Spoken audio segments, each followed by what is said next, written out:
Sunrí, méid agus máis. Le trastóvas de 5,150 km is Tíotán an Gaelic is mó de Galí Satan, agus an Dara Gaelic is mó sa Gréan Chorus. Tá sé níos mó ná an planed marker maidir le méid, ach níl bháis de 1.345 faoi 10 go 23 ach a rian de bháis an planed bheag sin.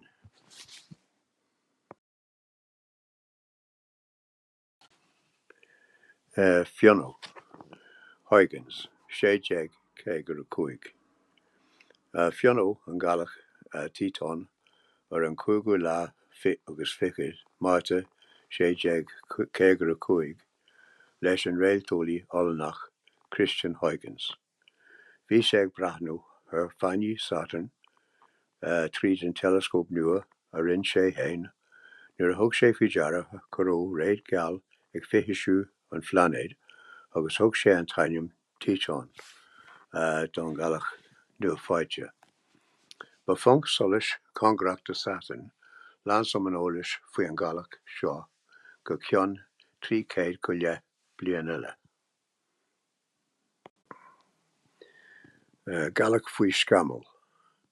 Ba é pánaí ar a 1 sa bbliain 1969 a thosaí tas Gaelíocht Tíotán tíomh muid an domhan. Go mí ábharach áfach níor tháinig sé de Tíotán ach tuisce clúdaithe le scamel phlean buí.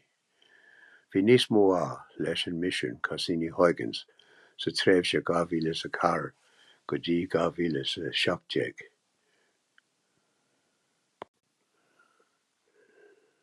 Titim tríd scamel.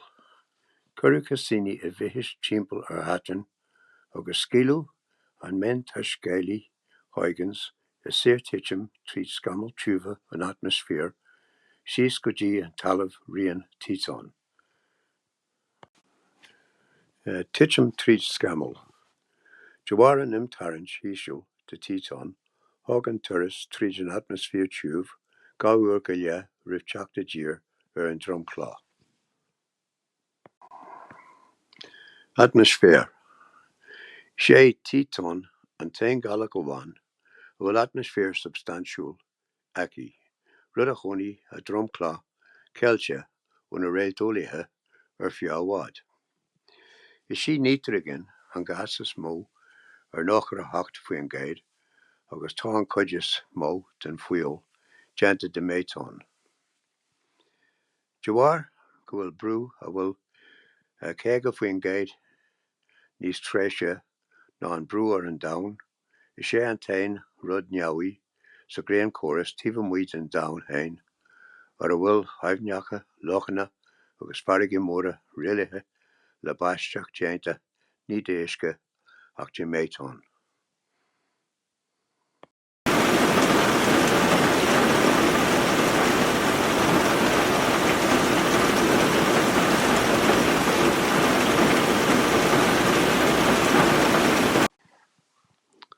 Tíotán, le Gaelar, slán go fóill.